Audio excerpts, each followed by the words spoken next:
Something unusual is happening in the US economy right now, something we haven't seen before, at least not in this exact form. One of the most reliable macro indicators in modern financial history, the yield curve, has already fired off its warning shot. And if history is any guide, that signal usually points to a major turning point for the economy within the next few months. But here's the strange part. This time, the rest of the economy isn't behaving the way it usually does. Yes, the yield curve inverted. Yes, it then snapped back upward into a steepening phase, an event that has preceded every recession for the last half-century. And yes, enough time has passed that, historically, we should already be in a downturn. But instead, the stock market is hovering around all-time highs. GDP growth is still comfortably positive. Corporate earnings look resilient. And yet, unemployment is rising. It's a combination that doesn't make sense at first glance. A kind of economic paradox.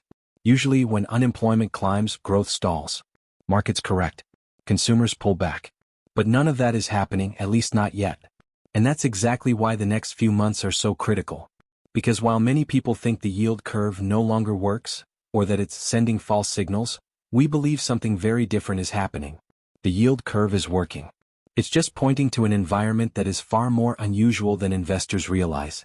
An environment where the job market is cracking. Not because of mass layoffs, but because corporate America has quietly hit the brakes on hiring altogether. And if that's true, then the real question becomes, what will the Federal Reserve do next? Because their decision is what will determine whether the US economy gets a brief surge of new life, or slides into a recession almost guaranteed by history. In this video, we're going to break down exactly why this moment is so important, how we got here, and what the next 90 days are likely to reveal. To understand why this moment is so unusual, we need to revisit what the yield curve actually represents, and why it has been one of the most accurate economic indicators for decades.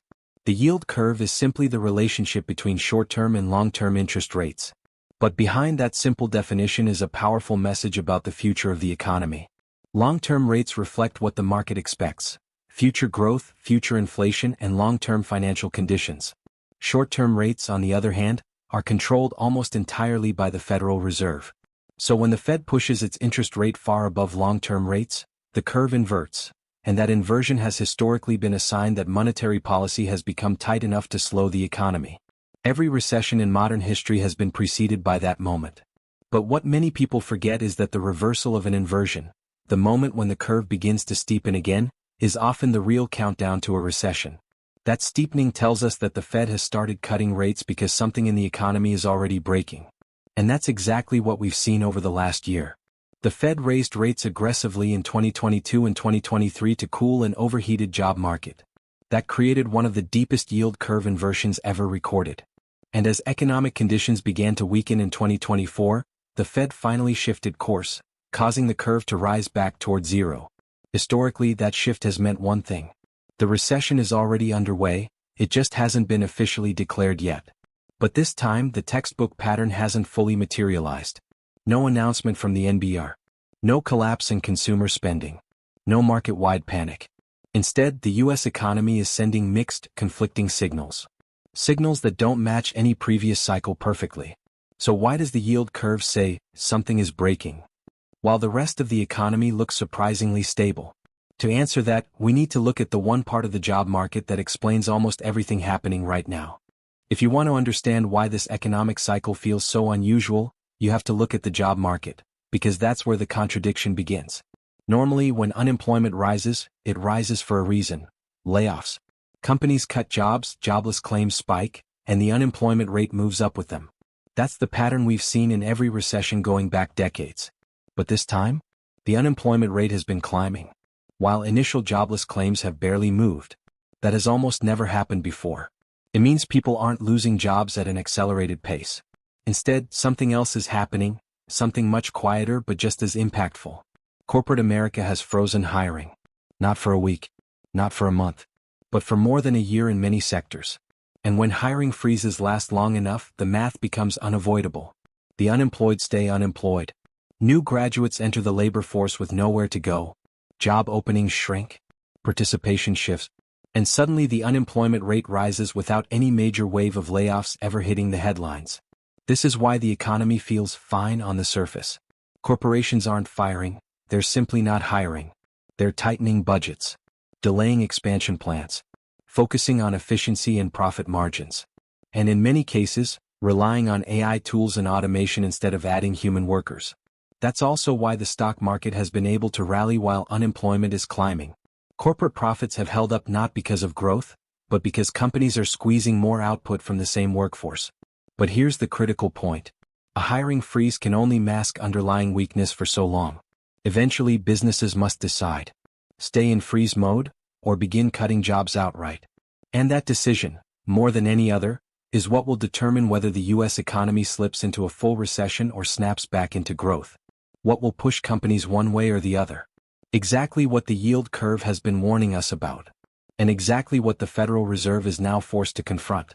That's where we go next.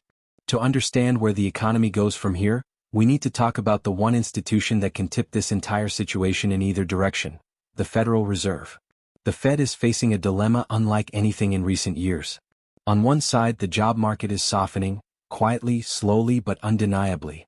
On the other, inflation is still high enough that the Fed can't simply slash rates the way they normally would when unemployment rises. This tension puts monetary policy at a true pivot point. Right now, the yield curve is hovering right around zero, balanced between restrictive and stimulative territory. Historically, when the curve lifts decisively back above zero, it signals that the Fed has begun cutting aggressively enough to revive lending, fuel demand, and give the economy a second wind. If that happens now, it would likely spark a short-term boost. More borrowing, more investment, more spending, and yes, another leg higher for financial markets. But if the yield curve reinverts from here, it would strongly suggest that the Fed is not ready, or not able, to stimulate yet. That would harden financial conditions just as unemployment is rising, and in our view, that would make a recession almost impossible to avoid. So the question becomes: what will the Fed prioritize right now, jobs or inflation? This is where the debate gets intense. The Fed's dual mandate tells them to balance both. But in practice, they always lean harder toward whichever risk feels more dangerous at the moment. If inflation is the bigger threat, raise rates. If unemployment is the bigger threat, cut rates. And today, despite rising unemployment, the underlying inflation pressure is still strong enough that the Fed hasn't fully pivoted to easing. That's why the financial system right now is at a knife's edge. One wrong move, one unexpected inflation report, one sudden uptick in wage growth, one geopolitical shock to energy prices, and the Fed could be forced to stay restrictive longer than the economy can tolerate. But what if the opposite happens? What if inflation finally breaks lower? That's where the next part of this story begins, and where the next 3 months become absolutely critical. The next 90 days will determine which of two very different economic paths the U.S. takes. And both of them hinge on a single variable: inflation. If inflation heats back up, even slightly, the Federal Reserve's hands will be tied. They'll have no choice but to pause rate cuts, or even raise rates again. And if that happens while unemployment continues to rise, that's the classic recipe for a recession. Not a soft landing, not a mild slowdown, an actual contraction. This first scenario is the darker one. It's the path where the hiring freeze transitions into layoffs, consumer spending weakens, and the economy finally matches what the yield curve has been signaling for over a year. But there is a second scenario.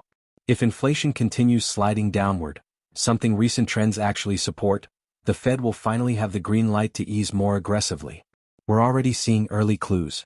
Energy prices drifting lower, core inflation slowly cooling, supply pressures normalizing, wage growth decelerating. These may not sound dramatic, but they're exactly the kind of signals the Fed looks for when deciding whether it's safe to stimulate. And if the Fed does decide to widen the spread on the yield curve by cutting rates meaningfully, it would give the economy the breathing room it hasn't had in years. Credit would loosen, borrowing would increase, housing would stabilize, small businesses would finally get relief, and markets, already near all-time highs, could surge even higher. But as with every sugar rush, there's a cost. An influx of liquidity would almost certainly unleash another wave of speculative behavior across financial markets, something we're already seeing in pockets of tech, crypto, and high-beta stocks. That kind of excitement feels good in the moment, but it always sets the stage for volatility later on. So in the short term, this second path could look like a comeback, or even the final euphoric run of this market cycle. But long term, it could plant the seeds for deeper instability. Which path the economy takes depends entirely on where inflation goes next, and how the Fed chooses to respond. And that brings us to what might be the most important point of all. So here we are, caught between two futures both ready to unfold. But despite the uncertainty, the catalyst that will decide everything is surprisingly clear. Inflation over the next 3 months. If inflation cools, even modestly, the Fed finally gets room to breathe. They can push the yield curve firmly into positive territory, ease financial conditions, and give the economy a temporary shot of adrenaline. That scenario doesn't eliminate all the deeper problems, like years of restrictive policy, weakened hiring and slowing productivity, but it delays the inevitable downturn and gives markets a window to climb even higher. But if inflation stalls, or reverses, then the Fed's tightening bias returns immediately. They won't say it outright. They'll talk about being data-dependent. They'll emphasize patience and careful monitoring. But make no mistake, if inflation flares again, rate cuts are off the table. And that's when the hiring freeze starts turning into something more dangerous. Because once businesses see that borrowing will stay expensive, that demand is slowing and that costs aren't easing, that's when layoffs begin. And once layoffs begin, the unemployment rate doesn't nudge higher, it jumps. Historically, that shift, from hiring freezes to active job cuts, has marked the true start of every recession. We're not there yet. But we're close enough that the next data prints could tip the balance. This is why the yield curve matters so much right now. It's telling us we're in a moment of extreme vulnerability, one where even small macro changes can have outsized effects. And it's pointing straight at a pivot point that most investors simply aren't prepared for. The question isn't whether the cycle turns. The question is when, and how violently. And that brings us to the final part. When we zoom out, a clearer picture finally emerges. The yield curve hasn't failed. It isn't broken.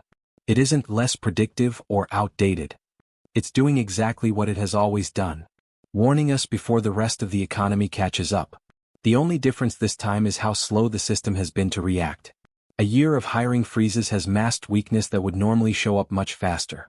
Record market performance has distracted investors from the cracks forming underneath.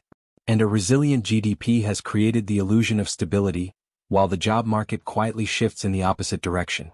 But the yield curve sees through all of that. It always has. And now, we've reached the point where everything depends on what the Federal Reserve does next.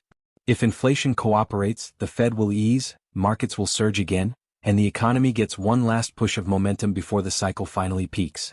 If inflation refuses to move lower, the Fed will be forced to tighten, or at least hold the line, and that's when the lagging indicators finally catch up, bringing the recession history has been forecasting all along. Either way, the next 3 months will define not just the path of the economy, but the direction of the markets, corporate earnings, and the financial landscape for years to come. This is the calm before the turn. A rare moment where the signals are unusually clear. Yet the outcome is still incredibly fragile. If you want to stay ahead of those turning points, if you want to understand the data before it becomes headlines, make sure you're part of this journey. This is Finance Archives, where we break down the cycles that shape the markets, decode the indicators that most people overlook, and help you navigate the moments when history starts repeating itself. If you found this breakdown valuable, hit subscribe, and join us as we follow the signals into whatever comes next. The next chapter of this cycle is about to begin, and you won't want to miss it.